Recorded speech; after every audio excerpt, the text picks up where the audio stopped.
অভাবের সংসারে দিন আনা দিন খাওয়া মানুষের জীবনের সংগ্রাম তো টেলিভিশনের পর্দায় দেখাই যায়, কিন্তু সেই পর্দার গল্প যখন বাস্তবে হয় তখন সেই সংগ্রাম মেগা সিরিয়ালকেও ছাপিয়ে যায়। জনপ্রিয় সিরিয়ালের নায়িকা একদিন পড়াশুনো করতে মুদি দোকান চালিয়েছে। প্রাণের প্রিয় বাবার মৃত্যুকে সহ্য করতে পারেনি আজও নায়িকা। পর্দার পারুলের মতো ঈশানী চট্টোপাধ্যায় বাস্তব জীবনেও যথেষ্ট মেধাবী। তার জীবনের গল্প সিরিয়াল সিনেমার গল্প থেকে কোনো অংশে কম না।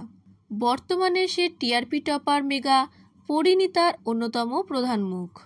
ছোট পর্দার দৌলতে সে এখন সকলের ঘরের মেয়ে পারুল। মেগায় সুযোগ পাওয়ার বহু বছর আগে মায়ের হাত ধরে জি বাংলার জনপ্রিয় শো দিদি নাম্বার ওয়ানের মঞ্চে হাজির হয়েছিলেন ঈশানী। সেখানেই নিজের জীবন সংগ্রামের কথা তুলে ধরেছিলেন নায়িকা। সেলাইয়ের কাজ করে অনেক কষ্ট করে ঈশানীকে বড় করেছেন তার মা সংঘমিত্রা চট্টোপাধ্যায়। দিদির মঞ্চে নায়িকার মা বলেন, সেলাইয়ের কাজ করে মেয়েকে বড় করেছি। আমার স্বামী কন্ট্রাক্টর হিসেবে কাজ করতেন। সেখানে প্রতি মাসে কাজও হতো না, কখনো কাজ থাকতো তো কখনো বন্ধ থাকতো। তাই আমি সেলাইয়ের কাজ করে আমার স্বামী আর মেয়েকে দেখতাম। তারপরই নায়িকার মা জানান তিনি তার মেয়েকে ডাক্তার করতে চান। এরপর শোয়ের সঞ্চালিকা রচনা বন্দ্যোপাধ্যায় সরাসরি ঈশানীর থেকে জানতে চান তার ছোটবেলা সম্পর্কে। তখন নায়িকা বলেন, আমার ছোটবেলাটা একটু কঠিনই কেটেছে।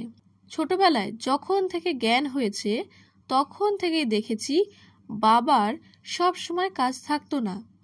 যখন যখন কাজ পেতেন তখন সেরম আয়ও হতো না। মাকে দেখেছি মা সেলাইয়ের কাজ করে যা উপার্জন করতেন তা দিয়েই সংসারের হাল ধরেছিলেন। কিন্তু মা সকাল থেকে উঠে অনেক পরিশ্রম করতেন। সকালে উঠে রান্না করা, আমাকে স্কুলে নিয়ে যাওয়া, তাছাড়াও সব কিছু করে যেভাবে আগলে রেখেছিলেন আমাদের, সেটা খুবই অনুপ্রেরণা দিত আমাকে। তারপর অভিনেত্রী তার বাড়ির অবস্থার কথাও জানান। নায়িকার কথায়, আমি দেখেছি আমাদের একটা দোকান ছিল আর তার পেছনে আমাদের ঘর ছিল। উপরে ফাটা অ্যাসবেস্টার ছিল। বৃষ্টির সময় ওইসব জায়গা দিয়ে জল পড়তো। তখনই দেখতাম বাবা আর মা কোথায় কোথায় জল পড়ছে সেখানে বালতি নিয়ে দিত। তখন ছোট ছিলাম, অত বুঝতাম না। তখন বলতাম, আমি কি কোনো সাহায্য করব? তখন মা বলতেন, তোকে আমাদের পরিস্থিতিটা দেখতে হবে না। তোকে যে পড়াশুনো করানো হচ্ছে তুই সেই দিকে এগিয়ে যা। নায়িকা আরও বলেন, অনেক সময় এটাও হতো মা সেলাইয়ের কাজ করছেন, আমি মায়ের পাশে বসে পড়াশুনো করছি। দোকানে অনেকেই এসে জিজ্ঞাসা করতেন, তোর মেয়েকে কবে কাঁচি ধরাবি? তখন আমার মা একটা উত্তর দিতেন। সেটা শুনে খুব ভালো লাগতো আমার। আমি অনুপ্রেরণাও পেতাম। মা বলতেন, কাঁচি কেনই বা ধরবে না, কিন্তু সেটা সার্জারির রুমে ধরবে। তবে আমি সবসময় টপার ছিলাম। এরপর ঈশানী তার বাবার অসুস্থতা ও মৃত্যু নিয়েও নানা কথা জানান। তিনি বলেন, শেষ দিকে বাবা একদমই কাজ করতেন না। আস্তে আস্তে কিডনির সমস্যা বাড়তে শুরু করে। শেষের দিকে কিডনি আর কাজই করতে পারছিল না। তার সঙ্গে আবার হার্ট অ্যাটাক। পাশাপাশি বাবার করোনারি আর্টারিও ব্লক হয়ে গিয়েছিল। সেটার চিকিৎসা করাতেই বাবা ব্যাঙ্গালোরে যাচ্ছিলেন, কিন্তু সেখানে যাওয়ার সময় রাস্তাতেই বাবার হার্ট অ্যাটাক হয়। তিনি মারা যান। তবে মারা যাওয়ার আগে থেকেই বাবা বেড রেস্টে থাকতেন। তখন মা টাকা জমিয়ে অন্য দোকানে এই সেলাইয়ের কাজটা শুরু করেন। ফলে সেই সময় আমাদের ঘরের সামনের দোকানটা ফাঁকা পড়ে থাকে। তখন মা সেখানে মুদির দোকান খোলেন। বাবা যেহেতু অসুস্থ, তাই আমি দোকানে বসতাম।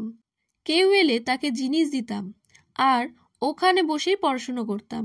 তবে কেবল এটুকুই নয়, বাবাকে ওষুধ খাওয়ানো থেকে শুরু করে তার যাবতীয় সেবা যত্নের পুরো ভারই থাকতো ঈশানীর উপর।